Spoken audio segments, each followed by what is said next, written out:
siapa di sini yang pernah ke Taman Nasional Baluran? Ya, kalau aku sendiri belum pernah. Tapi setelah aku baca buku ini, aku jadi penasaran dan pengen banget pergi ke sana. Kalau gitu, biar aku ceritain isi buku ini ke kalian ya. Jadi, judul buku yang bakal aku resensikan adalah Jejak Hijau Misi Pemuda. Nah, untuk covernya itu kayak gini ya, teman-teman. Sebelumnya, aku baca buku ini tuh gak secara buku fisik, tapi aku baca di aplikasi iPusnas. Buku Jejak Hijau Misi Pemuda ini ditulis oleh Robby Sefri Pratama dan Sarah Anggrini. Buku ini diterbitkan pada tahun 2025 oleh penerbit Karya Pemuda Inspiratif Nusantara. Buku ini memuat 59 halaman. Pertama-tama, aku mau kenalin penulisnya dulu ke kalian. Robby Sefri Pratama adalah seorang administrator bisnis serta berpengalaman selama lebih dari 5 tahun mengelola data keuangan bisnis. Ia juga sebagai founder dan CEO dari Indonesian Millennial Development atau IMD. IMD adalah sebuah organisasi yang berfokus pada pengembangan diri dan pemberdayaan generasi muda Indonesia di berbagai bidang. Selama berkuliah di Universitas Islam Negeri Jakarta, Robby juga aktif di banyak organisasi, baik di dalam maupun di luar kampus. Selanjutnya, penulis kedua yaitu Sarah Anggrini, juga termasuk bagian dari Indonesian Millennial Development. Di organisasi tersebut, Sarah menjabat sebagai pemimpin tim partnership, yang mana ia bertanggung jawab menghubungkan IMD dengan pihak eksternal. Selain itu, Sarah juga merupakan seorang pengelola bisnis dan content creator loh. Gambaran umum tentang buku Jejak Hijau Misi Pemuda yaitu buku ini berisi pengalaman para delegasi Millennial Expedition yang berasal dari berbagai wilayah di Indonesia selama menjelajah Taman Nasional Baluran di Jawa Timur. Seperti yang tertera pada judul buku, anggota Millennial Expedition melakukan berbagai misi yang berdampak positif bagi alam dan masyarakat. Kegiatan berlangsung selama 4 hari dengan masing-masing hari memiliki misi yang berbeda-beda.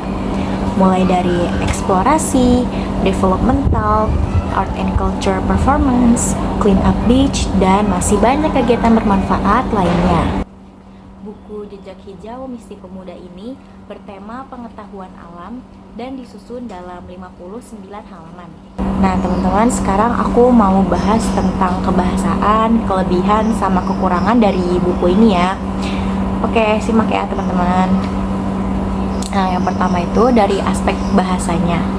Buku ini menggunakan bahasa yang mudah dipahami, lugas, dan gak bertele-tele. Penulis juga seringkali mencetak tebal atau bold kalimat yang mengandung arti penting. Salah satunya ada di halaman 10. Ini aku bacain ya teman-teman. Jadi kalimat itu kayak gini.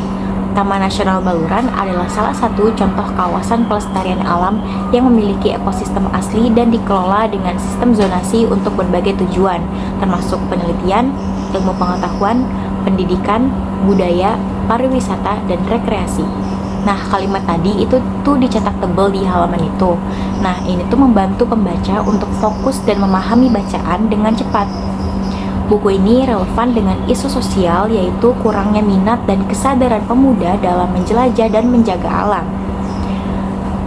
Maka dari itu, penulis mengingatkan dan mengajak pembaca untuk mencintai alam dengan menggunakan bahasa yang persuasif, kayak ngajak kita dan juga ngingetin kita tentang pentingnya menjaga alam. Nah, jadi ada di halaman 49 itu kalimatnya kayak gini. Sebagai pemuda yang menjadi tonggak utama bagi kemajuan bangsa, memiliki peran penting salah satunya dalam upaya konservasi untuk mencapai pelestarian yang berkelanjutan. Nah, buku Jejak Hijau Misi Pemuda itu dilengkapi dengan banyak foto dokumentasi selama kegiatan Millennial Expedition berlangsung. Dari hal ini itu menambah nilai estetika sehingga gak bikin bosen. Lalu kelebihan yang kedua yaitu warna-warna dari foto, sampul atau cover, dan tulisannya tuh cukup kontras, namun sangat senada. Jadi membuat pembaca itu ngerasa kayak seger gitu loh, seolah lagi ada di alam. Lalu penulis mendeskripsikan gunung, pantai, dan laut di Taman Nasional Baluran dengan sangat detail, membuat pembaca bisa membayangkannya. Nah, dari hal ini juga nambah experience kita saat membaca. Nah, untuk kekurangannya sendiri itu nggak banyak yang aku temuin dari buku ini, cuma satu aja. Jadi penulisnya itu nggak menjelaskan suatu singkatan kata atau istilah, yaitu SPTN 2. Jadi SPTN 2 itu adalah seksi pengelolaan Taman Nasional Wilayah 2, sehingga sedikit membingungkan pembaca yang belum mengetahui istilah tersebut. Nah, teman-teman, sekarang aku mau kasih kesimpulan resensi buku Jejak Hijau Misi Pemuda. Buku ini menyadarkan pemuda-pemudi Indonesia akan pentingnya pelestarian alam. Pembaca dapat memperoleh pengetahuan baru mengenai gejala alam dan metode konservasi yang dapat diterapkan di Taman Nasional Baluran maupun tempat lainnya. Ketika kita dapat menjaga alam dengan baik, maka bukan hanya lingkungan lestari yang kita dapat, melainkan juga aset negara dalam bentuk pariwisata alam. Aku rekomendasiin buku Jejak Hijau Misi Pemuda untuk berbagai kalangan, tapi dikhususin untuk generasi muda. Buku ini juga bisa dijadikan sebagai bahan referensi untuk organisasi atau komunitas dalam menyusun suatu program pengembangan dan pemberdayaan masyarakat berbasis lingkungan hidup yang berkelanjutan. Nah, teman-teman, segitu aja review buku Jejak Hijau Misi Pemuda dari aku. Semoga bermanfaat, dan jangan lupa ya untuk baca buku ini. Buat kalian yang mau baca, bisa banget nih baca di aplikasi iPusnas. Dadah teman-teman.